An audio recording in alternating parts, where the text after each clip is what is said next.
ಮನೆ 5 ಲಕ್ಷ ಉತ್ತಿದ್ದೆ ಇವತ್ತು ರೋಟ್ ಹೊಡಿಸ್ತಾ ಇದೀನಿ. ಅವ್ರಕ 1000 ರೂಪಾಯಿ ಕೂಡ ತಗೊಂತಾರೆ ರೋಟ್ರಕ. ಹೊಡೆದಿರೋ ಬೈಲು ಈ ತರ ಇತ್ತು, ನೀವು ನೋಡ್ಬೋದು. ಏನಕ್ಕಪ್ಪ ಅಂತಂದ್ರೆ ಬಿನ್ಸ್ ಉಳ್ಬೇಕು, ಅದಕ್ಕೋಸ್ಕರ ಇದು ಬೆಡ್ ಹೊಡಿಬೇಕು. ಇದು ಅವರ್ ಲೆಕ್ಕ ಅಲ್ಲ, ಎಕರೆ ಲೆಕ್ಕ. ಎಕರೆಕ 3,500 ಕೂಡ ತಗೊಂತಾರೆ. ಕರೆಕ್ಟಾಗಿ ಬೆಡ್ ಹೊಡೆಯೋದು ಮಾತ್ರ ಒಳ್ಳೆ ಲೆಕ್ಕಾಚಾರವಾಗಿರ್ಬೇಕು. ನೀವು ನೋಡ್ಬೋದು, ಪಾಪ ಒಳ್ಳೆ ಲೆಕ್ಕಾಚಾರ ಹೊಡೆದವ್ರೆ ನಮ್ಮ ರಾಜಣ್ಣವರು. ಸೆಲೆಬ್ರಿಟಿದು ಕೊನೆಗ್ಲಾಗ ಬೆಡ್ಗಳನ್ನ ರೆಡಿ ಮಾಡಬೇಕಾಗಿತ್ತು. ಈ ಕಡೆ ನಾನು ರೆಡಿ ಮಾಡ್ತಾ ಇದ್ದೆ, ಆ ಕಡೆ ನಮ್ಮ ಪುಲಿ ಕೂಡ ರೆಡಿ ಮಾಡ್ತಾ ಇದ್ದೋ.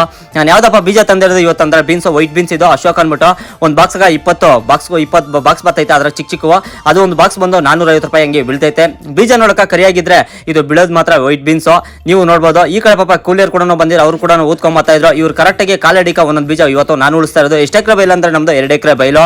ಸೆಲೆಬ್ರಿಟಿದು ನಮ್ಮ ತಾತನ ಬಂದ್ಬಿಟ್ಟು 1 ಗಂಟೆಗೆ ಬಾರೋ ಗೊಬ್ಬರ ಕೊಟ್ಬಿಡಿಯಾ ಸಾಲ್ ಮಾಡಕ್ ಬಂದವ್ರು ಕೆಲಸದವ್ರನ್ನು. ಯಾವ್ದು ತಂದವ್ ನಮ್ಮ ತಾತನ ಅಂದ್ರೆ 15 2 ಮೂಟೆ ಆದ್ರೆ 20 1 ಮೂಟೆ ತಂದವನೇ. ಕರೆಕ್ಟಾಗಿ ಇದಕ್ಕೆ 20 ದಿನ ಆಗೈತೆ. ಅದಕ್ಕೋಸ್ಕರ ಸಾಲ್ ಮಾಡಿಸ್ಬೇಕಾಗಿತ್ತು. ನಾವು ಅರ್ಧ ಅಡಿ ಬಿಟ್ಟು ಗೊಬ್ಬರಗಳು ಕೂಡ ಹಾಕ್ಕೊಂಬತ್ತಾ ಇದ್ದೆ. ಹಾಕಿರೋ ಗೊಬ್ಬರ ಈ ತರ ಇತ್ತು, ನೀವು ಬೇಕಾದ್ರೆ ಅಬ್ಸರ್ವ್ ಮಾಡ್ಬೋದು. ಇದೆಷ್ಟು ಎಕರೆ ಬೈಲಿರೋದಂದ್ರೆ ನಮ್ಮ ತಾತಂದು 1 ಎಕರೆ ಬೈಲು. ನಮ್ಮ ತಾತನ ಕೂಡ ಕೊಡ್ಸವನೆ, ನೀವು ಬೇಕಾದ್ರೆ ಅಬ್ಸರ್ವ್ ಮಾಡೋದು. ಸರಿ ಮುಟ್ಟಿದ್ದು ಸಾಲ್ ಏನಕ್ಕಪ್ಪ ಮಾಡಿಸ್ತಾರಂದ್ರೆ ಇವತ್ತು ಪೇಪರ್ ಹಾಕಿಲ್ಲ, ಹಂಗೆ ಊತಿರೋದಲ್ಲ, ಅದಕ್ಕೋಸ್ಕರ ಕಳೆ ಇತ್ತು. ಗೊಬ್ಬರ ಹಾಕ್ಬಿಟ್ಟು ಹಂಗೆ ಸಾಲ್ ಮಾಡಿದೆ, ದಮ್ಮಾಗಿರ್ತೈತೆ. ಗಿಡ ಮುಟ್ಟಿದ್ದೆ ಹಾಕಿದಾಗ ನಾವು ಗೊಬ್ಬರಗಳು ಹಾಕಿದಾದ್ಮೇಲೆ ಹಂಗೆ ನಮ್ಮ ಜೊತೆಗೆ ನಮ್ಮ ತಾತನ ಜೊತೆಗೆ ನಾವು ಕೂಡ ಮಾಡ್ಕೊಂಬತ್ತಾ ಇದ್ರೆ. ಎಲ್ಲಿಂದ ಬಂದಿರೋದು ಇವತ್ತು ಸಾಲ್ ಮಾಡಕ್ಕಂತಂದ್ರೆ ಮಿನ್ಸಂದ್ರಿಂದ ಬಂದಿರೋದು. ಎಕರೆಗೆ ಇವರು 6,000 ಕೂಡ ತಗೊಂತಾರೆ.